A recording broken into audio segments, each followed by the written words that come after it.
समाचार न्यूज पर आपका स्वागत है। मैं हूं आपके साथ शिप्रा सैनी।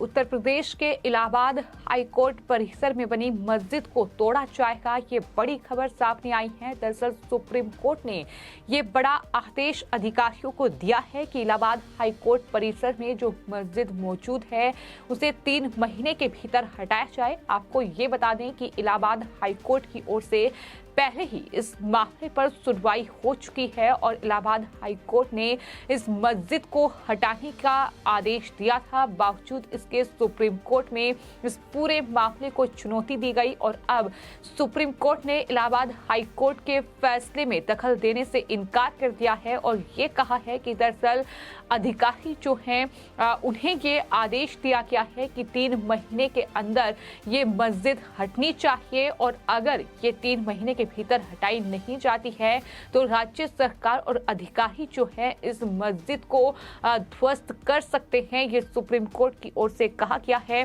तो ये बड़ी खबर है जो कि आपको ये बता दें कि सुप्रीम कोर्ट ने ये कहा है कि इलाहाबाद हाईकोर्ट के आदेश में कोई कमी नहीं है। दरअसल याचिकाकर्ताओं ने इलाहाबाद हाईकोर्ट के आदेश को सुप्रीम कोर्ट में चुनौती दी थी, जिसके बाद सुप्रीम कोर्ट ने इस पूरे मामले में दखल देने से साफ इनकार कर दिया है। याचिकाकर्ता चाहे तो सरकार को वैकल्पिक जगह के लिए आवेदन दे सकते हैं।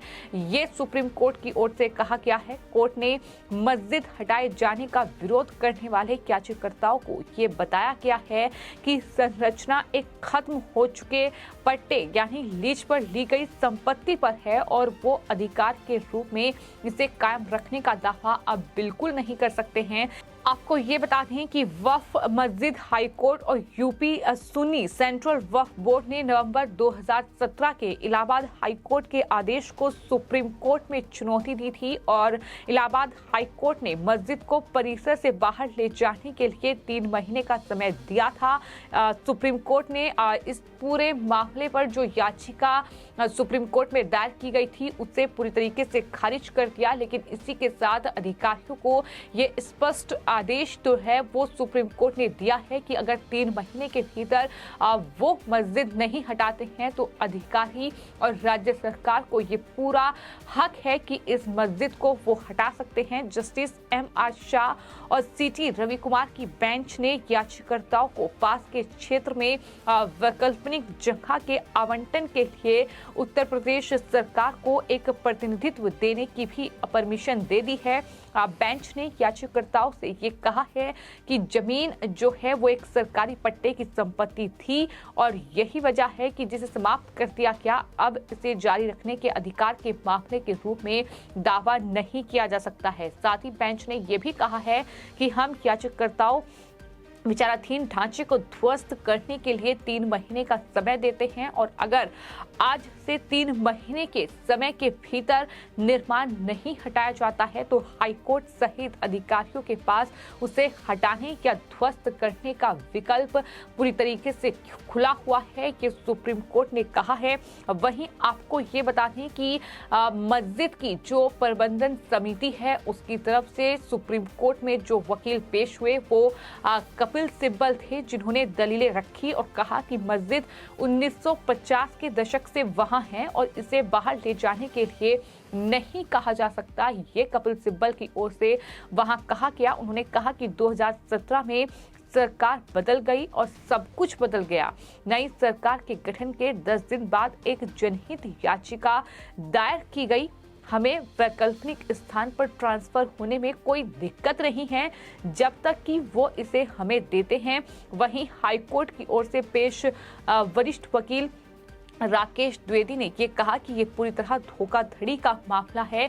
तो इस तरीके से कोर्ट में जो है दोनों पक्षों की ओर से दलील रखी गई। यानी कपिल सिब्बल ये कह रहे हैं कि पहले उत्तर प्रदेश सरकार जो है जमीन आवंटित करे मस्जिद के लिए और तब तक ये मस्जिद नहीं हटाएंगे।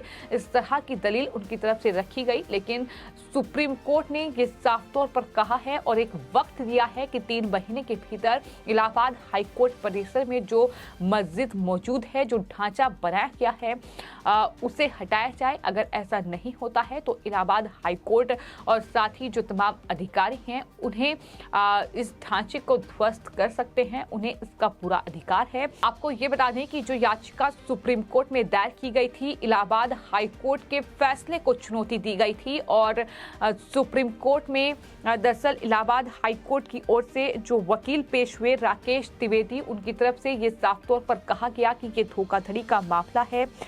उन्होंने ये भी कहा कि 2 बार नवीनीकरण के आवेदन आए और कोई सुगबुगाहट तक नहीं हुई कि मस्जिद का निर्माण किया गया था और इसका उपयोग जनता के लिए किया गया था। उन्होंने नवीनीकरण की मांग करते हुए कहा कि ये आवासीय उद्देश्यों के लिए जरूरी है। केवल ये तथ्य कि वो नमाज पढ़ रहे हैं इसे मस्जिद नहीं बना देगा। सुप्रीम कोर्ट या हाई कोर्ट के बरामदे में सुविधा के लिए अगर नमाज की अनुमति दी जाए तो यह मस्जिद नहीं बन जाएगा, ये उनकी तरफ से कहा गया है। यानी उन्होंने साफ तौर पर इसे धोखाधड़ी का मामला करार दिया है। लेकिन अब इस पूरे मामले में ये इलाहाबाद हाई कोर्ट ने जाहिर तौर पर दखल देने से इनकार कर दिया है। लेकिन इसी के साथ साथ इलाहाबाद हाई कोर्ट के फैसले को बरकरार रखते हुए सुप्रीम कोर्ट ने अधिकारियों को ये स्पष्ट आदेश दिया है कि 3 महीने के भीतर इस जो मस्जिद का ये ढांचा बनाया गया है इसे ध्वस्त किया जाए। आपको ये बताते हैं कि लगातार उत्तर प्रदेश में कहीं न कहीं इस तरह के मामले सामने आ रहे हैं, फिर चाहे वो वाराणसी की ज्ञानवापी मस्जिद का मामला हो, चाहे फिर मथुरा में श्री कृष्ण जन्मभूमि का मामला हो। लगातार विवाद ऐसे मुद्दों को लेकर बढ़ता आया है।